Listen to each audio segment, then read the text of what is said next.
music from BBC World Service with Alan Kasuja and Tom Hagler. We'll be talking more about the legacy of Lee Kuan Yew. The founder of Singapore has died after a short illness. And more child soldiers have been freed in South Sudan, but the UN says there are thousands more awaiting their freedom. Plus, we'll hear how a small fairy animal could hold the cure to a universal antidote for snake bites. First, this news. BBC News with Nick Kelly. The founding Prime Minister of Singapore, Lee Kuan Yew, has died. He was 91 and had been suffering from pneumonia. Lee Kuan Yew masterminded his country's extraordinary transformation from a sleepy backwater port with few resources to an international business hub. International leaders have paid tribute. President Obama described him as a true giant of history. The Chinese Foreign Ministry hailed him as an Asian leader of unique influence.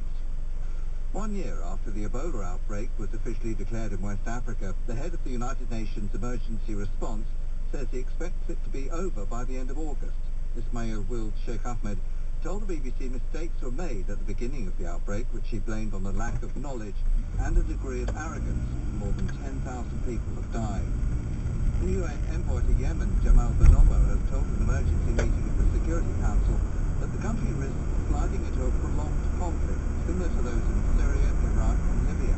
Earlier, Houthi rebels seized Yemen's third largest city, Faiz. Initial results from local elections in France indicate that the Conservative alliance, led by the former President Nicolas Sarkozy, was held up a challenge by the far-right National Front. Despite strong gains, the National Front came second with approximately 25%. Spanish anti-austerity party Podemos has finished third in its first attempt to secure regional power. Podemos, meaning we can, has gained 15 out of 109 seats in the Andalusian parliament. It says it's changed the political map of the region and the country. And archaeologists in Argentina are trying to confirm whether the ruins of several buildings found in a remote nature reserve were built as potential hideouts for top officers fleeing from Nazi Germany. Thousands of Nazis and fascists were welcomed in Argentina in the 1940s by President Juan Perón. BBC News.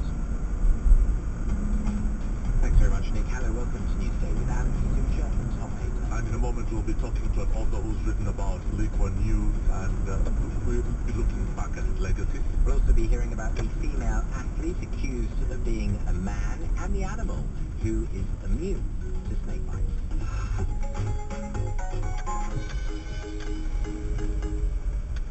To Singapore, though, first, where the country's first Prime Minister has died. Lee Kuan Yew